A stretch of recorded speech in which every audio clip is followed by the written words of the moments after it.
Welcome everyone to the Radiant Health and Wellness Show. My name is Dr. Beata Harasim, and I'm a holistic and integrative doctor of physical therapy. And today I have two special guests with me, Kelvin Young and Maria Del Carmen, and they are both sound healers. And today's topic of the show is going to be our healing journey through sound.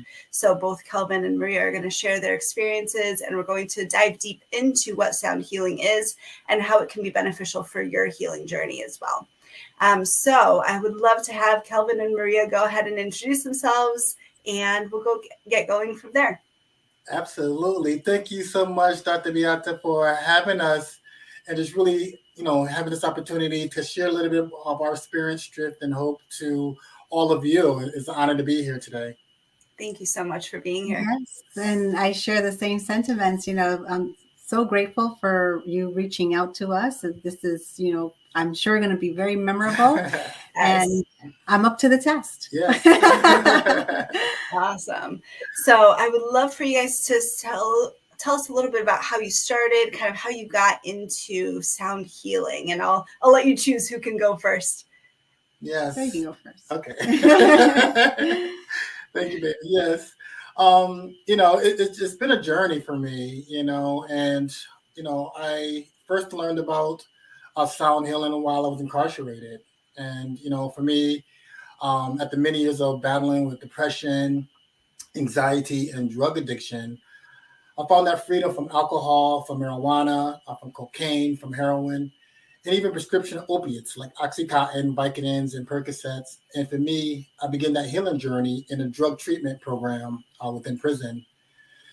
And it was within that prison program that, I learned about the transformative powers of yoga, meditation, sound healing, even creative expressive arts like poetry and journaling. And, I had a lot of misconceptions about yoga, about meditation, about sound healing, especially doing it in prison. And to be quite frank, I didn't see a lot of people that looked like us. I didn't see people of color, especially Black men, practicing yoga, meditation, sound healing, particularly at that time. So I really didn't think it was for me. But I know the things I was doing prior to going to prison, it wasn't working for me no more. So I had to try something new. I had to try something different. And by stepping out of my comfort zone and utilizing, the practice of sound healing and meditation as a vehicle to go within, because I truly do believe that healing begins from within. I was able to find that sense of calmness and inner peace, even being in a very hostile and restrictive environment such as prison. But most importantly, I was able to understand the root causes of my experiences with addiction. And from that lived experience, I learned that it was the unhealed emotional pain that I experienced in my life, the unprocessed trauma that I endured from childhood, from adolescence, as well as adulthood trauma, as well as the toxic chronic stress. All of that was at the root of my addiction. So for many years, I reached for something outside of myself to find a sense of, relief from that distress. And I found it in alcohol and other drugs. It didn't work for me for a while until it didn't work anymore and got caught up in a very vicious cycle of addiction. But I could sit here today and say I'm grateful for all of my experiences in my life, my experiences with addiction, as well as my experiences with incarceration, because if it wasn't for those experiences, I wouldn't be the man that I am today. And it was sound healing allowed for me to really look at my inner landscape, see all the choices I made, the addictive states that I was in, and understanding the root causes of addiction, And it took me going to prison, which today I call it divine intervention, where I was taken out of my element and put into a place where I couldn't leave, but I had an opportunity to begin doing the inner work I needed to do in order to find freedom from alcohol and other drugs. And really, sound healing was that vehicle for me to really look at all of that mess that I've created, all the choices that I've made, and all the trauma and the pain and the hurt. And it makes sense to me that, we live in a culture that we seek pleasure and avoid pain. So for me, reaching out for heroin and cocaine and alcohol and other drugs to help to alleviate the emotional pain and the stress that I felt at a very young age, it made sense. It makes sense to me. But it wasn't until I went to prison and started going within through the practice of sound healing to really understand that landscape, to really become aware of those habitual patterns and behaviors and those addictive states that I was in. And it's because of sound healing, I'm the man that I am today. And it was through that experience that helped me to kind of be the catalyst for my healing. So I'm grateful for that and having an opportunity just to share with all people from all walks of life, It feels good today to actually go back into the prisons, but actually through the front door instead of through the back door with shackles and an orange jumpsuit on, and where I could talk to the men and women that's incarcerated in prison to let people know that you can utilize this time wisely, or this time can utilize you. It's up to us to utilize our time if you choose to, and how to get a 5-year plan together, how to get our mind right, how to get focused, and really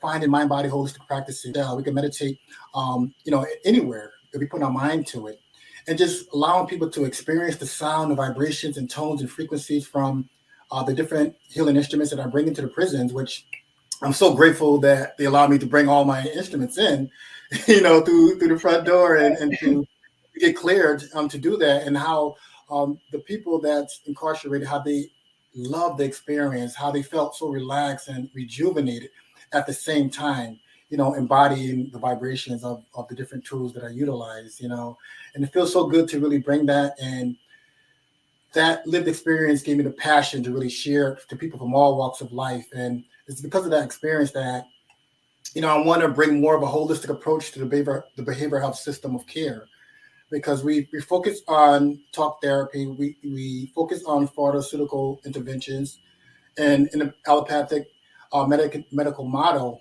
it has its place. But, I believe we need to really look at the whole body, because we're more than just our physical body.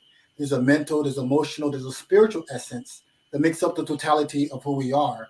And oftentimes our traumas, our addictions, our pain makes us feel so fragmented from who we really are. And it takes us going within to really understanding the wholeness of who we are. And I believe that what healing is all about, is recognizing the wholeness of who we are, and where we at today, and where we want to go for the next day. And it's a process like any other, you know, thing that we have in our life. But sound healing was that tool to keep me anchored in the present moment, to really look at my inner landscape in a very broader perspective. So I'm grateful for those opportunities I had while in prison. Yeah, what a beautiful story. Thank you so much for sharing, and really how full circle you've come. Mm.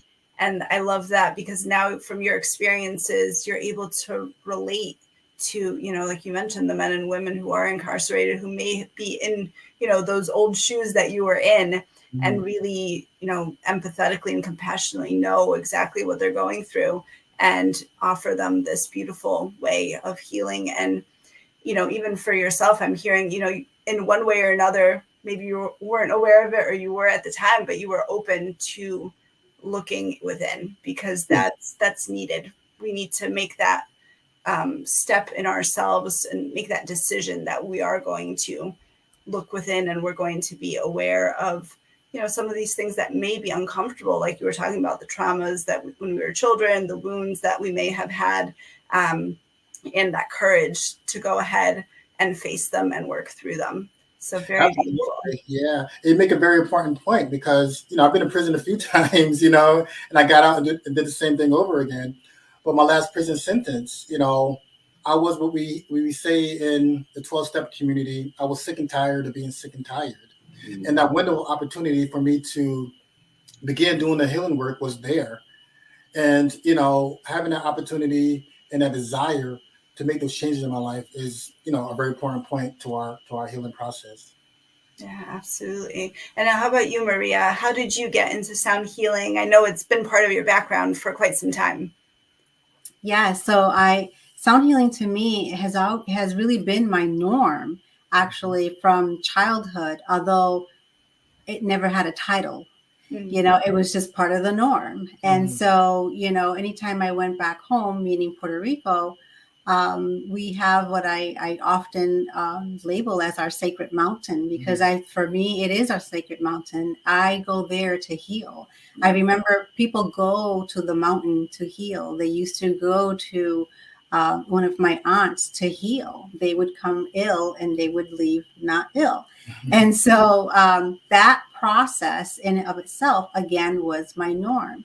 The peak of the mountain is where the main home is. And like in front of the house is very mountainous.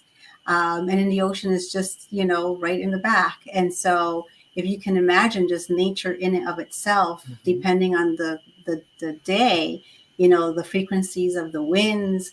And, I just remember my aunt hanging certain obstacles because of the noise that it made, whether it's chimes or rocks or shells, whatever it may be.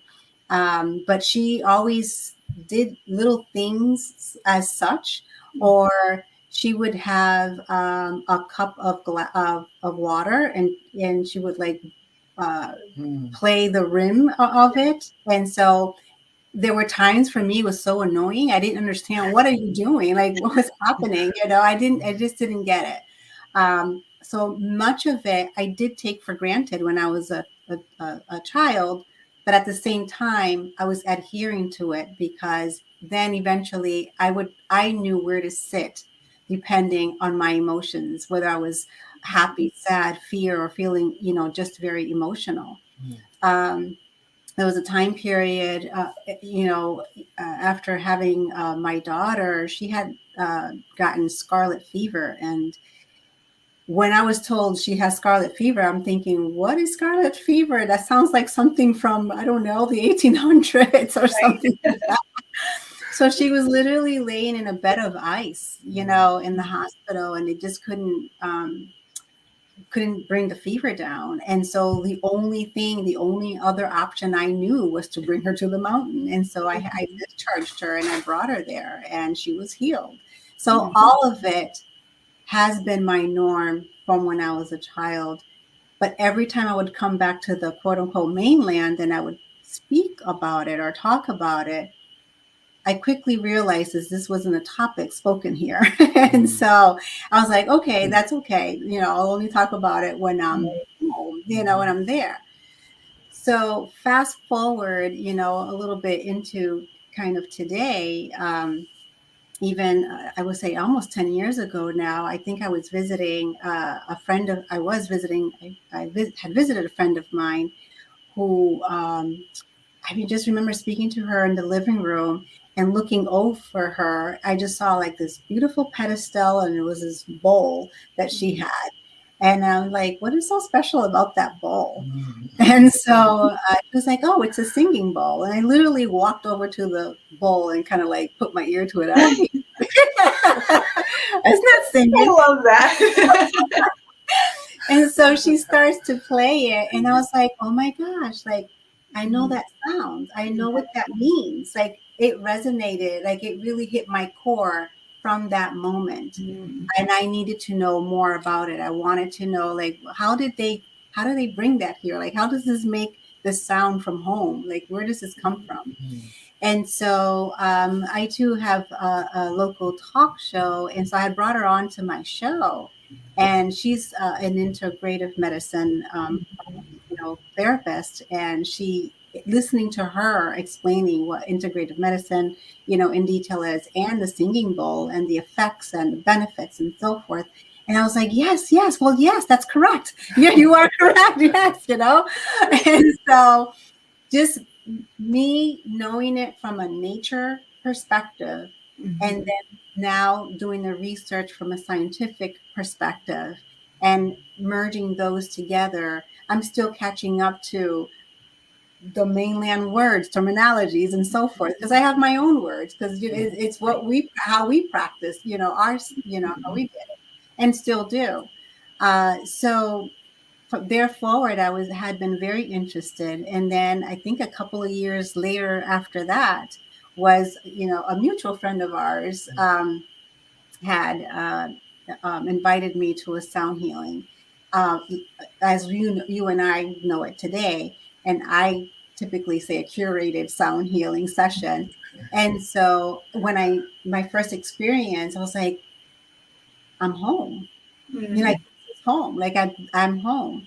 And so for me, I will say that my first experience in sound healing, I expected to find Zenness, although I did, because I understood the sounds and it brought me back home, back to the peak of that mountain. But when I left, though, I was filled much more feeling anxious than not. And I didn't understand, well, if I'm supposed to be zen and healed, why am I feeling so anxious, you know?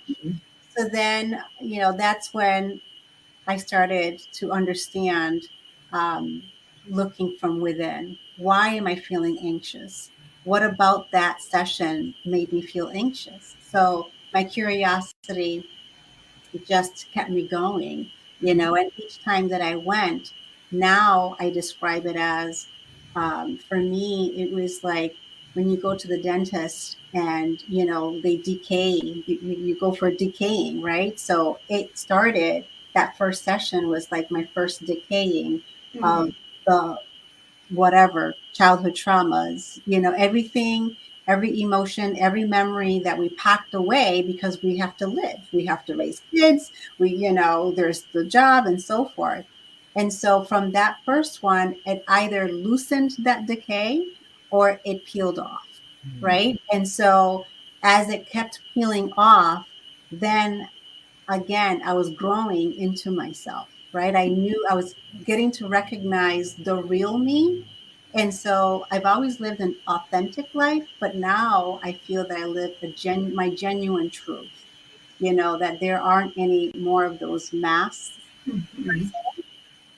So sound healing, and then as you know, we read more about it. We you know, we're very avid video watchers or documentaries. You know, as we learn more about it together or on my own, you know, of such, um, I can now, for me, it's just connecting all that I already know, you know, all my lived experience is what I already know, what's already within me, what my DNA, it's part of our generation. We have Taino Indians that still live on that mountain, and so it's just a natural ability to kind of do these practices on a much more normal way. Oh, um, yeah, so, you know, I utilize within the last decade, you know, I utilize sound healing to heal me, because no one escapes trauma. You know, right. trauma is not doesn't discriminate any background or age or gender. It hits us all in many forms, right? So I utilized sound healing. It was also my tool that helped me heal through very sensitive, transformative ways of living. From, you know, I had to make a really, you know, hard decisions in life, but I knew that in order for me to be who I am today, I needed to let go of a lot that was not helping me, would not help me to be who I am today. And one of those things, you know, is, you know, having to mourn one of your parents, although they're still living. Love and adore my parents, you know, but I knew that what what's going to work best for me was to really, you know, just move on my way. So that was one. And then the second one, you know, a couple of years ago was dissolving a 29-year marriage, you know, which for most wouldn't have been easy, right? It would not have been easy to do. And I'm not saying that it was easy, but it was decades in the making. So when I finally, as I often say, ripped the band-aid, you know, that band-aid didn't have much, I didn't have much to rip. It was just, I could just blow it away at that point. Because I had been healing underneath the wounds. I've been healing all along. So it was just a matter of just releasing that band-aid. And so, you know, today I've just taken my lived experiences, my sound healing as a participant, and I transformed it into becoming a practitioner because it worked so well for me. I too wanted to bring it, gift it forward, and as a general, you know, in all capacities. Um, but we do have a mission as well to really highlight with great intentions with the Black and Brown community, because culturally, Never mind, when me too, when I was younger, we didn't really, um, I didn't really see yoga and those types of meditative modalities as some practice that was for me because I didn't see, but I knew that it was there for me because I did see somewhat of it. We did practice it on the island. So like, what's the difference? Why aren't any one of us here not doing that? I have to go back Right. to do it, right? No, so there's so many ceremonials that happens, on the island at night, depending on the year, the season, the cause. There's beach ceremonials. There's call it prayers, call it meditation, but that is my norm. That Right. all of it is my norm. So yeah, so today is more of owning my lived experiences, owning the person that I am today as well. As Kelvin mentioned, his background, although I didn't have, we don't share the same quote unquote addictions, past addictions, but for their addictions come in many ways, right? So for me, it was more of I worked a lot. I worked a lot so that I wouldn't have to feel. Right. I just kept myself busy so I wouldn't have to feel. I was that person, not every season, probably every 6 weeks, or I would paint my walls. It would be a different color, but it was therapeutic. So I Yeah. thought it was therapeutic, right? Just keeping myself busy with large projects, right? Right. Large projects. Like I remodeled a bathroom downstairs, and that's when HGTV That's was. impressive. I That's mean, that's when HGTV was really popular. right. I would Right. sit down and watch a episode. I'm like, I'm an expert. I can do that. But I did do it, So I just kept proving to myself that I can do it. I have it within me to do whatever it is that I want to do, no matter how hard it looks ahead of me. Mm-hmm. And I'll end with, for now, another part of me too is being born woman, being born female. Mm-hmm. That in and of itself has its own storyline, which you and I can share right off the bat. Mm-hmm. Um, we are caretakers, right? And we take care of those baby dolls like they are the real thing. They are the Very real true. thing, right? So it starts so young and it continues on when we actually do have our own children, if we do have children. If we don't, if we have our significant others, but then we have the household. And then there's that job, right? And then some of us, fortunate enough, we can go on and we have our education, we have all these letters that go after our name, and we go for jobs that we may get. And if we do get, our partner next door or we're sitting or next to us who happens to be male could be doing the same thing, but the salary range is going to be different. So it's always a fight, and it's simply because we're born female. Right. Right. That's it. It's because we're born female. So being born female is one aspect, but being born Black is another layer. And then being born Afro Latina is that third layer. Mm-hmm. There's a trifecta of all of those walls that were in front of me. And then put culture, that's another wall, Right. and because culture is huge of Yes. being held back in a lot of things. Much is why I had to separate myself. And then sometimes you put yourself, or you always put yourself last, is the other wall because we're taking care of all that's in front of us. Right. Right. And anytime that we do think, or like sometimes we have the audacity to think of ourselves for ourselves, right? Mm. And then it follows up with guilt. Mm-hmm. Oh, I shouldn't do that. I'm not going to buy that for you. I'm going to. Oh, it's for my daughter or it's for my son. That Mm-hmm. that. Then we pretend that makes us feel better. We pretend it makes, no, it doesn't. We want that because we're human and we have Yeah. feelings. We want good things too, right? So there's all of that that I can really thank sound healing, the sounds of nature, the sounds of the crystal bowls, the sounds of the ocean drums. That just brings me back home each and every time.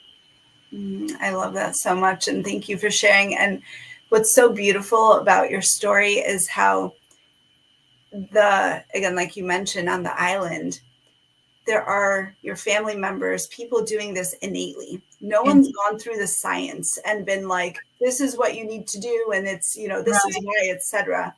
And part of me really believes that this is part of our essence as humans almost. Yes. We know innately somewhere deep inside of us that frequency and sound is healing. And I think it's when we look at a lot of these cultures and ancient cultures, and even when we look at some of these isolated tribes and things like that, there's such a commonality that you can't explain any other way. Like, why in Machu Picchu are they doing things that are similar to out in China or like Asia somewhere, or and it's just interesting and so amazing, because like you said, your family members sound like healers, and they just do it innately. Part of it is wisdom that's been passed down for generations, but it's this essence, and you have that essence in you, and you've been aware of that essence in a way by being surrounded by it. So when you saw it here, like how deeply it resonated is just so beautiful. And it almost reminds me a little bit of my first experience with sound healing, where I had an open mind, but I really had no clue what to expect. And it just ended up resonating so much with me. I mean, I was brought to tears. So many emotions came up, and kind of like you, I left way more emotional than I went in. And I was like, whoa, what's going on here?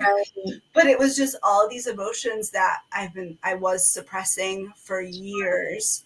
Finally, the frequency, the sound allowed them to come up, and it was their time to come up and to be worked through and to be released. And some of them didn't release for quite some time, and that's okay too. And it just brings this opportunity to, again, go within and learn about ourselves, really learn about our experiences. And I always say this whenever I speak with sound healers, but it's such a beautiful modality where you can just receive.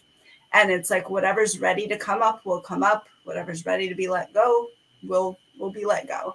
And it's again, for anyone who hasn't tried it yet, I highly, highly recommend it.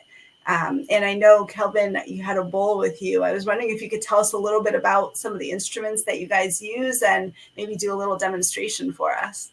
Absolutely. So this is a Himalayan singing bowl, and it's a very powerful healing instrument. So people may be asking, what is sound? And one of my teachers and mentors, Zakiah Blackburn, he often says that sound healing is the intentional use of sound to create a vibrational environment which becomes the catalyst for our healing in the mental, emotional, spiritual, as well as physical aspects of our beings.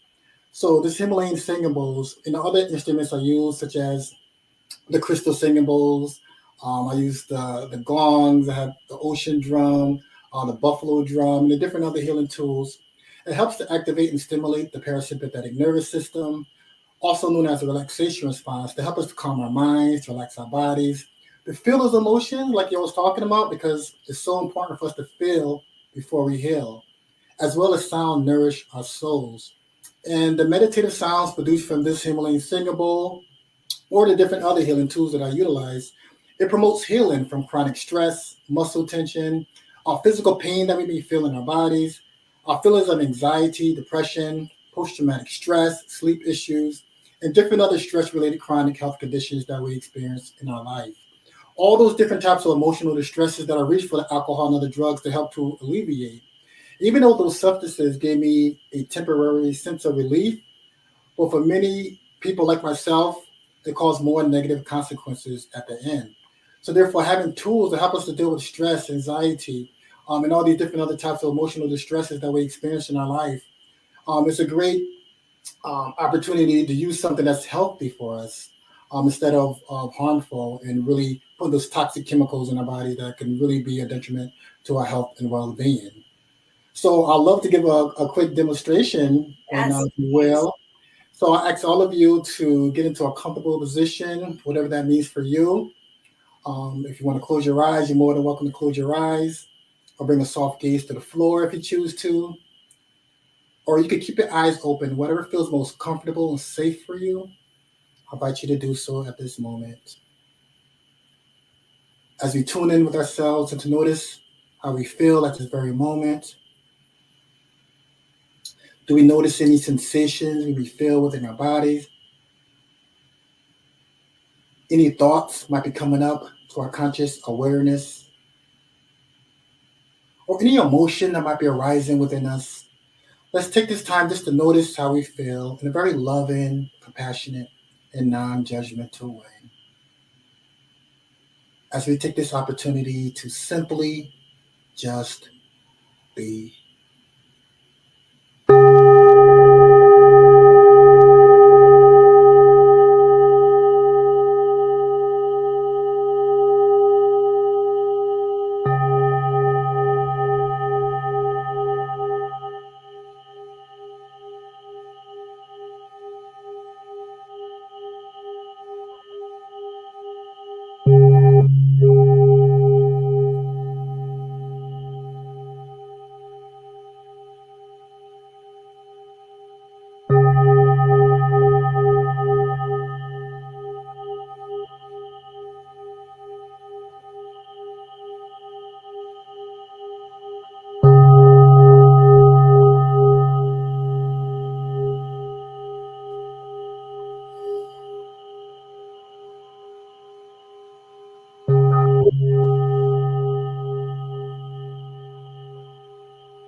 Now, I invite each of us to take a nice deep breath in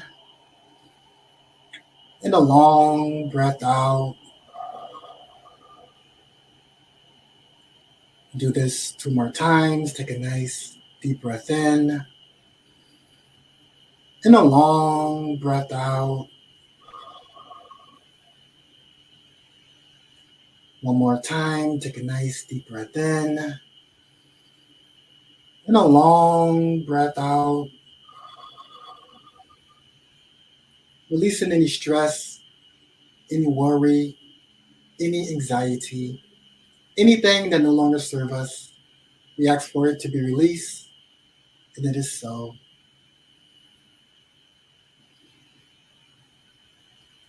And if you have your eyes closed, when you're ready, and only when you're ready, you may open your eyes.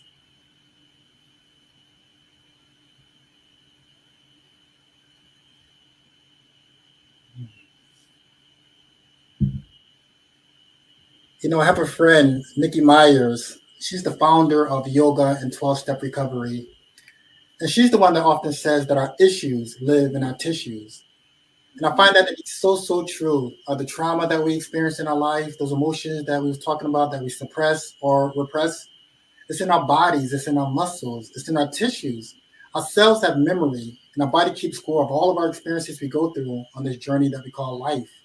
And the sounds, the vibrations and tones and frequencies from all the different healing tools that we utilize, it promotes, it just helps to release some of that stuck energy or static emotions or stress or trauma that gets trapped in our bodies. And oftentimes it's released in a form of tears, which is a very, very beautiful thing, particularly living in a society and a culture that kind of conditions us to suppress our emotions, to suppress our tears. When we're able to release in a form of tears, it's a very therapeutic and healing process for us to have. Some people get different tingling sensations during the sound healing sessions. When there's any stagnation or stuck energy, just the vibrations and sounds and frequencies helps to break up that stagnation, allow the energy, the chi, the prana, to flow freely within our bodies. Some people see different colors may come to their conscious awareness. Our colors associated with the 7 main energy centers we have in our bodies, known as the chakras, of so much insight and wisdom in the color systems. We happen to see colors. It could tell us a lot about what's going on in our life, what's going on in our body, in our organs, how we, how we react to certain things, what mood state we're in as well too. So different things come up when we see colors. Different thoughts may come up to our conscious awareness, thoughts you haven't thought about in a very long time. During the sound healing session, when we train with the sounds of vibrations and tones and frequencies for all the different healing tools or instruments, it takes us from the awakened state of Beta down to an alpha state, which is a relaxed state. And some people go even deeper through that theta or delta state. It's in that theta state that we enter to the subconscious realm, where all our stored memories or all of our programming from our culture, from our society, from our educational systems, from our caregivers, our parents, all that's stored in the subconscious, where all the real power is really at. So therefore, we don't know what we don't know until we know it, until we make it conscious. And I think one of the greatest powers that human beings have is the power of choice. And when we make what's unconscious or subconscious conscious, that's when we have the power to make some changes, so sustainable changes in our life, to really move forward in life that works best for us. A lot of all those habitual patterns, those behaviors that we have is stored in our subconscious.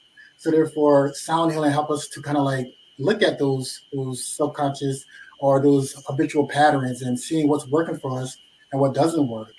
And even with my addictive states, understanding the very vicious cycle that I was in and why I was reaching for substances and certain unhealthy behaviors to help to alleviate the emotional distress and pain. Once I was able to see it, understand the whole process of it during a meditative practice with sound healing, that's when I had the power to really make some changes in my life. And, one of the things I realized is that addiction is a human experience, not a human identity. Because I believe behind the so-called addict, behind the so-called alcoholic, is a human being that experiences so much trauma, emotional distress, and toxic chronic stress. And we're just looking for a sense of relief from that distress. And we live in a culture and a society that kind of conditions us to reach for something outside of ourselves when we're dealing with any type of pain, whether it's a physical pain or an emotional pain. As a kid growing up, if I ever had a toothache or a headache, I was conditioned to reach for aspirin, Tylenol, Excedrin, what have you. And I used a physical painkiller, a legitimate physical painkiller, such as Oxycontin, Vicodins, Percocets, and heroin to deal with an emotional pain. And it worked for me for a while. As a kid growing up, I dealt with a lot of mental, emotional health issues, a lot of self-esteem issues, self-worth issues, self-hatred issues. But in my household, and particularly within the Black and Brown communities, we didn't talk about mental health challenges. When the crack epidemic hit the Black communities, in particular in the 80s, whereas three of my brothers were impacted by the crack epidemic, which my oldest brother to this day is still addicted to crack cocaine. But in my family, my household, we didn't talk about addiction, because of the shame and the stigma. And for many years, I suffered in silence. I think one of the ways to kind of like to break the stigma or decrease the stigma is talking about these human experiences that we have in our lives. And when we understand the spectrum of addiction, what's at the root of addiction, because oftentimes we treat the symptoms, in this medical model that we live under, and we don't really address the root causes. But once we understand the root causes, which is, the trauma, I believe, which is the emotional pain that's unprocessed, the toxic chronic stress that we live under, the APA mentioned that over 85% of the doctor visits are stress related. So chronic stress, chronic health conditions that we experience in our culture, a lot of it has to do with the chronic stress and the toxic stress that we're dealing with, So therefore, understanding and looking at it from a broad perspective, what's underneath the addictive states, which is the human emotions that's unprocessed, the trauma that we endured, that's stored in our bodies, as well as the toxic chronic stress. When we understand and look at the reason why people reach for substances or even certain behaviors to alleviate that distress, it makes sense. And by talking about those experiences, it takes away the stigma that people have. And stigma is one of those barriers that keep people from seeking the healing, the support, the treatment they need in order to find freedom from alcohol or any other drug or behavior or substance that's keeping them hindered in a place that they don't want to be. And so therefore, I don't downplay the complexity of addiction. It is a serious public health issues, but also do believe that language matters.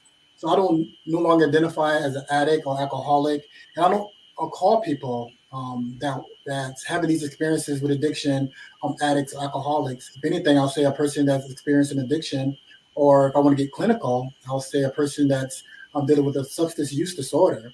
But they are a person first, and person-centered language is so important.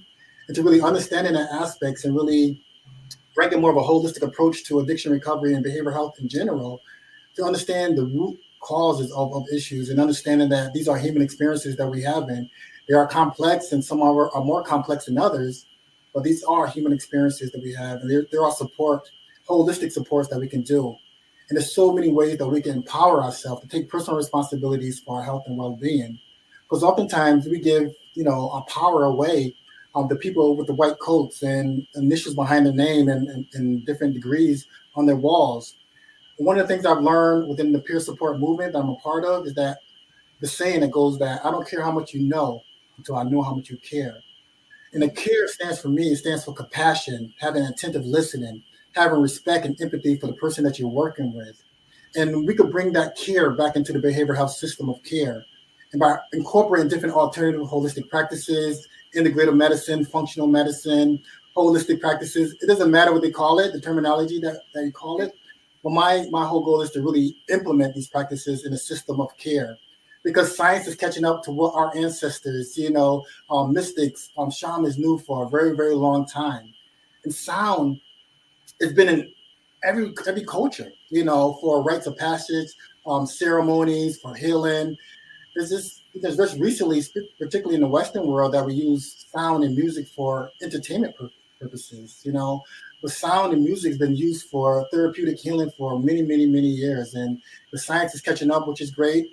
But we didn't need the science because we've seen the evidence, and the evidence of the fact that it works and it's still here doing this job. So therefore, the passion of really bringing these modalities to all of us, because we all experience some type of stress living in a modern day society that we live in, dealing with some type of trauma. The pandemic was a big trauma for a lot of people. It was a mental, emotional health crisis for many of us.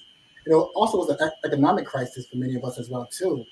I have friends that lost their wellness centers, lost their yoga studios, lost their businesses, lost their homes because of this. And it brought up so much pain and trauma and hurt. So therefore, having so many tools that we can utilize in our lives to help us to deal with the distress that we may be facing and bring us back home, back into homeostasis, is so important for our overall health and well-being.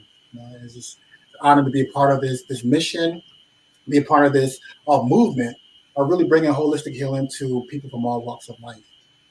Wow, beautiful. Thank you so much for the demonstration as well. I'm still a little vibrational, like right now from it still. So it was beautiful. And absolutely, I mean, when we really look at underlying root causes, so many are the emotional, and I call it emotional energetics, because each emotion has an energy, that comes along with it. And those emotional energetics can become trapped in our bodies. And that's, again, it creates the disease, the disorders, the addictions, etc. And when again, frequency is such a beautiful, sound healing is such a beautiful modality, because it literally, I mean, I picture it literally vibrating these emotions away from our field as they're ready to leave. And many times what I find when I'm working with clients or patients is that, we could be looking at nutrition, gut health, etc. But if we don't address these emotional energetics, things don't really move forward, or they may, kind of like move forward a little bit, but not fully resolve. Mm-hmm. And I think that's what many people experience, is that, again, like that stigma around crying or feeling our emotions. When we don't allow ourselves to do that, we don't allow ourselves to see ourselves for who we really are. We're exiling a part of ourselves when we do that. And it creates this resistance, and it literally creates blockages in our energy systems, whatever words you want to use for it. and therefore healing can't occur. So it's such an important piece that is often overlooked, especially in the allopathic kind of Western medicine model, which I can feel you're passionate about it and I'm passionate as well, like bringing awareness to it, that there is something that you can do that's, very enjoyable. And the other thing I wanted to mention is just, again, like many of us have this feeling about emotions, and there may be fear around feeling some of these emotions, which is completely understandable. I mean, how many times as a child were you told, like, don't cry, don't be mad, share, exactly. And so having the courage to know that it's okay to have these emotions, to express them, to feel them, and that they're not permanent, that they will flow through you as long as you don't resist. And again, there's different time frames, but just allowing yourself to feel, and knowing that it may not be easy, and therefore you do want these supports and modalities and people to support you at the same time. Because again, someone who, may have significant mental health issues or emotional health issues or addiction, we want there to be a feeling of support. We don't want you doing it on your own either. That's right. Correct. Yes. I mentioned earlier how one of our mission is to reach out to the Black and Brown community. It reminds me, as a little child, I thought I had the perfect family. Like I thought I had which I did. I did have a great childhood. I wouldn't change anything, about it. It was really good. But, as you get older and you kind of like learn the details, and you're like, wait, what? What? Are you serious? Really? Like, oh my gosh. And then you kind of like learn, well, how the generations, the thought behind of, and we don't talk about that, and certain events happen and you knew about that, and why didn't I know about this? I should know about this. Don't I have a right? Like all of those things that you discover as you get older. Much of it could be, the same in all different cultures, but within the Black and Brown community, oh my gosh, it's just like, I remember when I first began to fill out, go to the doctor by myself, and I would fill out the health forms, and, do you have any health, cancer in your family? I'm like, no, like everything was no. And then I realized, you know what? Of all I have no idea how anybody passed away or why anybody passed away. Right. I just knew that I had to go. Like, because nothing was spoken about if they were sick. I didn't know if they were ill. It wasn't anything that was talked about or shared. It was almost such a big taboo. And so then I started to ask questions like, what did so-and-so pass away from? What did so-and-so? And I would be looked at, oh my gosh, why are you asking? I'm like, well, I think I need to know, because I keep checking that I have none of these diseases. I'm like, am I immortal? We have to have had something, some background of something. And so, from that perspective, it's just not spoken. There's no conversations with regards to our health.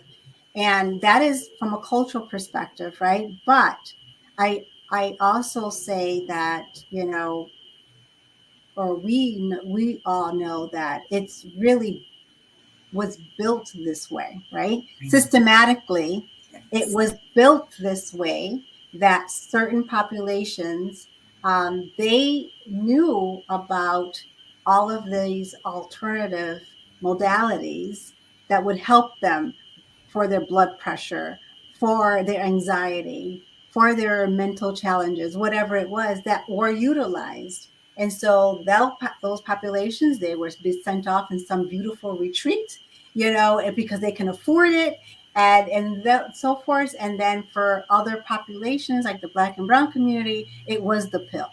It was the medication, it was the pill. And so why question why the world is the way it is today when it was systematically built that way?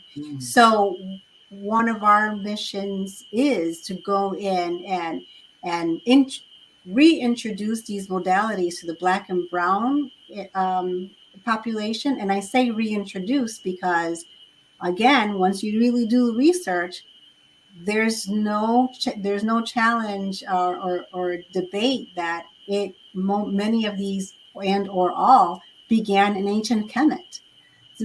So yes, reintroduce these modalities back into our culture, which were taken from the culture, and then we were then conditioned that it was a horrible thing.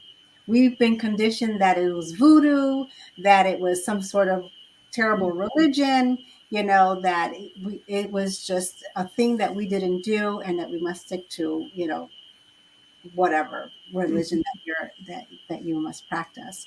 And so all of those myths, that is one of the things that, going into these communities and bringing awareness, if nothing else, and then introducing them to the practice and having them experience it. And having done it already in many of these environments, the results have been immense. I've done it I recently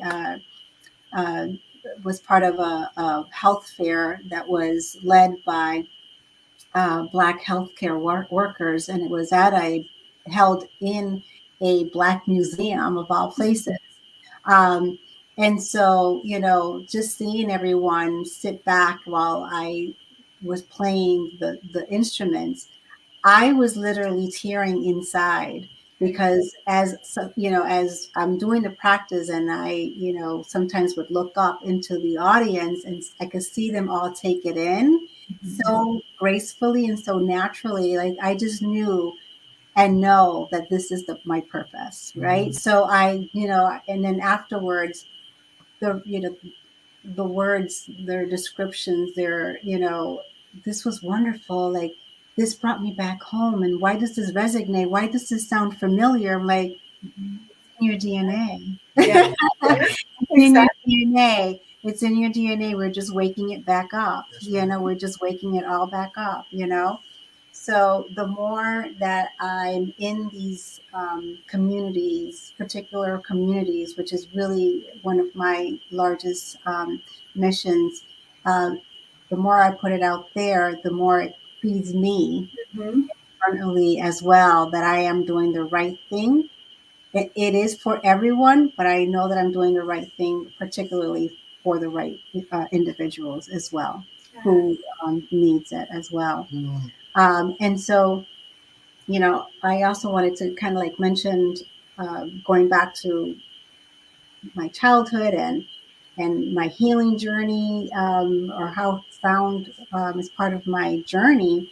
And what I had previously described, I wasn't in your conventional prison. I've never been to prison, but learning all of that I had learned about my family and understanding, learning that I was, born out of wedlock. I was, you know, I was learning that I was born a bastard is really the word, right? I was born a bastard, learning, um, not being partially raised in a, back then, predominantly white town where there were very few Black individuals. And then when I would go to that clique, I would be accepted until they learned that I was Hispanic.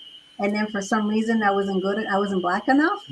And so then there was even less actual Hispanics, and I would go to that group. And these are particular Latinos that were born and raised here, never been to the island, and do not speak any Spanish. And so then they would ask me, where did I learn Spanish? And so, I laugh about it now, but that was traumatizing as a kid. Right. My own people are asking me where I'm from. And then you realize, well, they've never been to the island because they're, unfortunately, even them, their vision of what a Puerto Rican looks like is J-Lo. which I love J-Lo, but she Yeah. does not represent Puerto Rico. Right. You know, when you go to Puerto Rico, 85, if not more percent, look like me.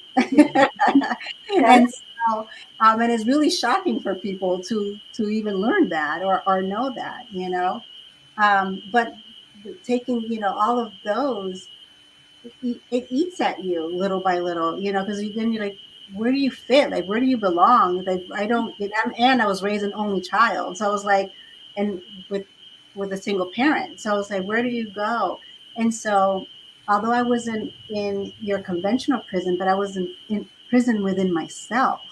Right. You know, I was in prison within myself, and so I just became just a this walking zombie per se, because I didn't know where I belonged. I didn't know where I fit or who would accept me. I didn't, you know, I didn't feel like I was valued or wasn't good, like a misfit per se.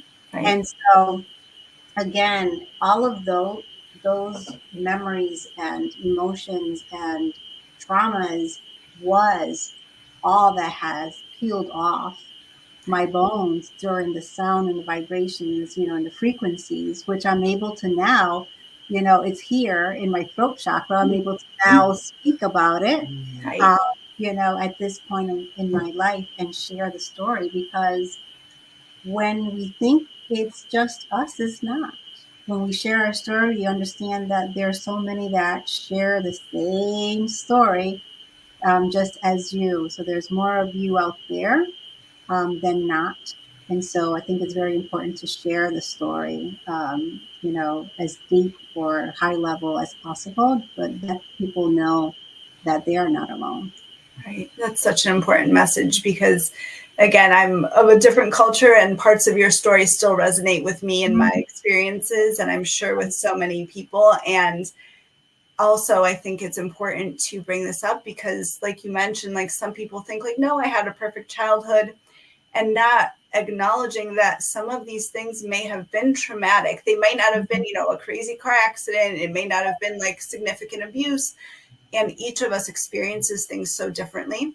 So Mm-hmm. I've come across that where me and my sister, we were raised in the same household, but we'll have the same memory. And I'll be like, oh my gosh, that was so horrible. And she's like, that was okay. And I'm like, what do you mean? Like, and it's like, I have a sensitive soul, as I call it, and she Mm-hmm. doesn't as much. And so I experience things very differently than she did, even within that same household. Right. And so I think that's important to mention as well, that certain, you know, people may have different experiences and things may be traumatic, even though they may not have seemed like a big deal, or like nowadays, like, oh, like that was just, you know, someone not listening to you or something. Well, to a little child, that may have been the world in that moment.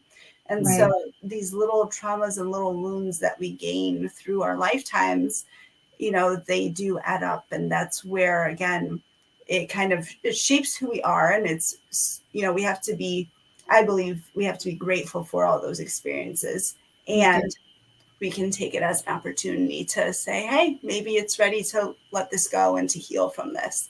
Yeah. So that's beautiful. Thank you for sharing that, because I think many people will, that may click, like spark something for many people there. Unfortunately, sometimes it doesn't even stop when you're young, right? It Right. still happens with Right. amongst other adults, Right. whether it is a supervisor, you know, in the way that you're spoken to.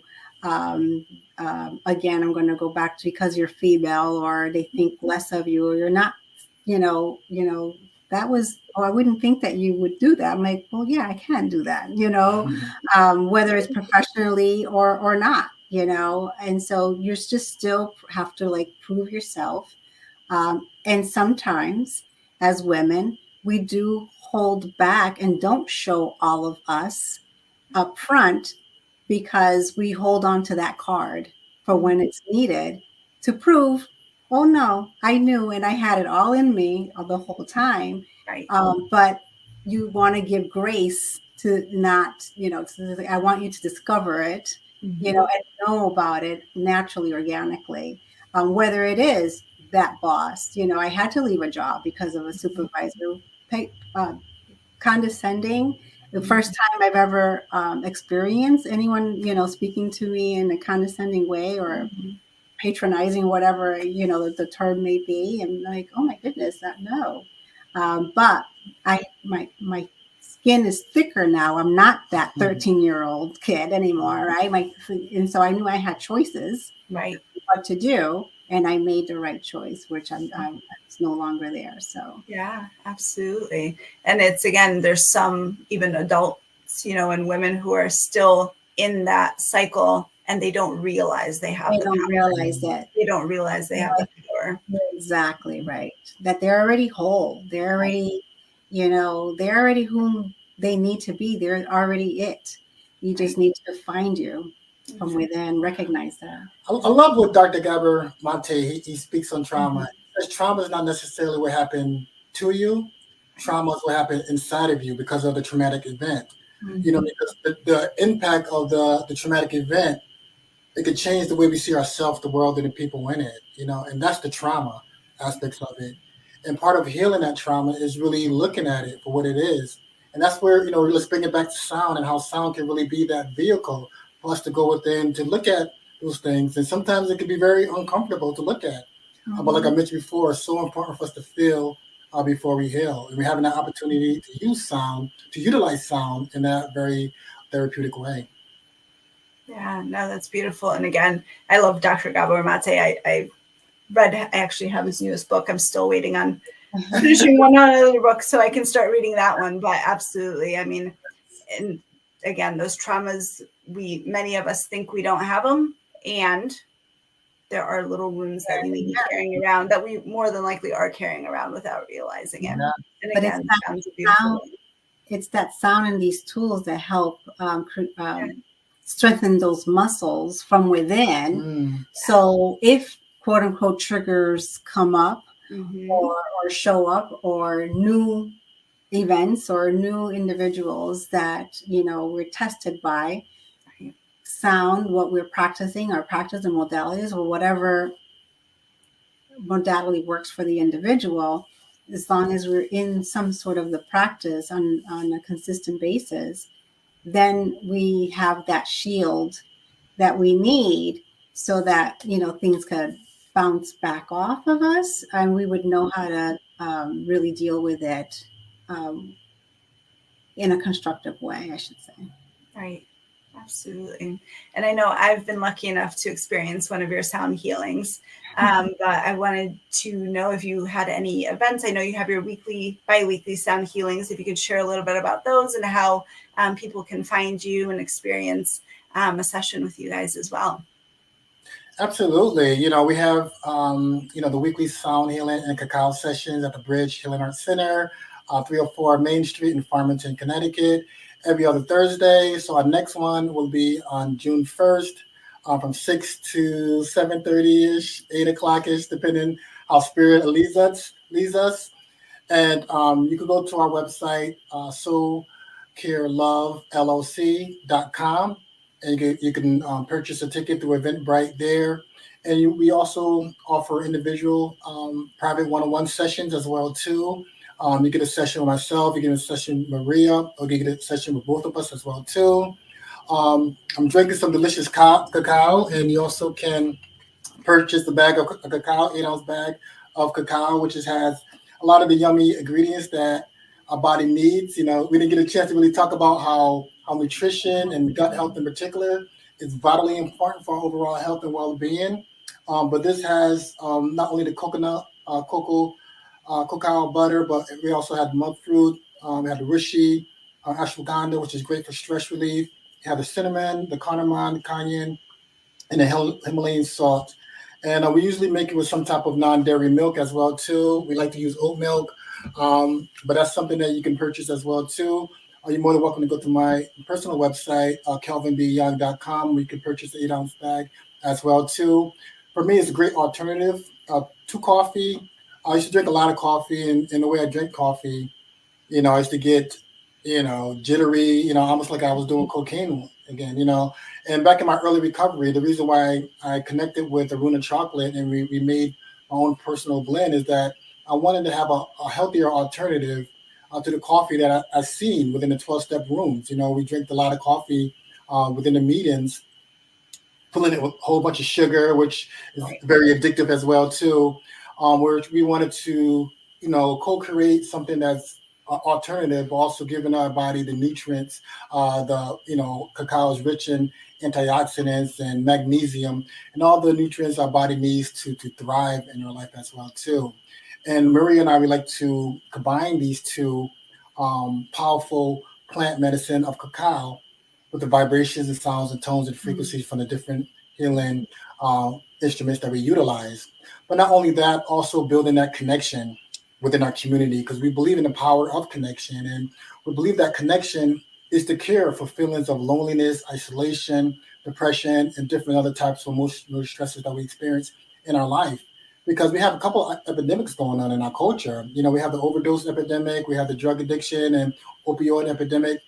We also have the epidemic of loneliness. A lot of people are lonely in their lives, and when they feel disconnected from other people, they're going to connect to something that's, they're going to connect with something, whether it's that a bottle of liquor, heroin, cocaine, or whatever the case may be. They're going to connect with something. So we really create this community where people could come together, take off those metaphorical masks that oftentimes we got to wear in our culture, in our society, and oftentimes in our own homes, where we could come and share and drink a cup of cacao and listen to the sounds and vibrations and tones and frequencies and really share our heart, whatever that may be filled with at that particular time. So, feel free to go to our website and check us out, and we'll love to have you. Yes. And Perfect. we're also here in Windsor as well. So every other Tuesday, we also hold another standing sound healing session as well. And next month, we are also part of this new space called the Collective Space, which there are other different types of businesses. It's almost like an incubator type place. And so, but we will be holding, that's our official business address. We will be holding sound healing as well there once a month, just to bring it to particularly to the Black, and all are welcome, but particularly to the Black and Brown community as well. So Wonderful. Awesome. And I will drop the links, all those links in the comments as soon as we're done here as well, so people will be able to find those. And is there any last message that you would like to leave for our audience? Last words of wisdom. I just encourage people to do whatever it is to nurture ourselves, to take care of ourselves, whether it's practicing sound healing or other holistic healing modalities such as yoga, meditation, Reiki, Qigong, Tai Chi, or just even spending quality time in the beauty of nature. I think nature is one of the most underutilized antidepressants out there. But whatever it is, I encourage each and every one of us to do something to take care of ourselves. Because I believe that self-care is a form of self-love. And when we do the things that honor and nurture ourselves in a holistic way, meaning mentally, emotionally, spiritually, as well as physically, it's a true act of self-love. Because when we take this time out to relieve stress, to find that inner peace and balance, we can rationally respond to situations instead of emotionally reacting to them. And I know when I emotionally react to things, I say things and I do things that I later regret. But when we're less stressed and more relaxed, we think clearly, make better decisions and choices that resonate with our greater good. We're able to strengthen our immune system, decrease our heart rates and our blood pressure, we gain more mental clarity and insight. We're able to tap into that love, the peace, the happiness, the joy that dwells inside of each and every one of our hearts. All we need to do is take the time out and do whatever resonates with us, knowing that that inner peace and that unconditional agape love is truly is our natural state to be in. And again, Dr. B, thank you so much for this opportunity to be on your show and to share a little bit of our experience, strength, and hope to all of you here today. yes, and I like to end with just an explanation of the name of that we chose for the new business, Soul Care Love. I often say that self-care is very important. We all like self-care, but for me, it's a different meaning. Self-care for me is like when we go get our nails done or go get a massage or get our hair done and so forth. It's very external, right? And not only that it's external, but it's also temporary. So it requires maintenance. You got to go back to redo it again. So that to me is my definition of self-care.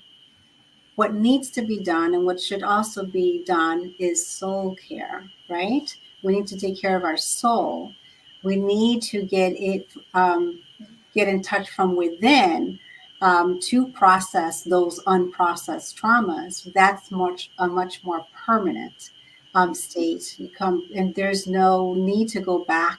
There's no replenishing. It's just adding more nutrients to your new self, the new you, once you process those traumas. So, and in the end, we all seem to be searching for love and what is love with a significant other or in and of itself. But we realize that once we get to know our insides, our soul, we realize that we are love. We are love. We are, each and every one of us. It is love. So Soul Care Love is the name of the business. And also, too, if anyone was wondering, we are not just soul business partners, but we are life partners as well. So lucky me that I get to live 24 hours with my own personal mentor. Dr. B, you see this black man blush right now?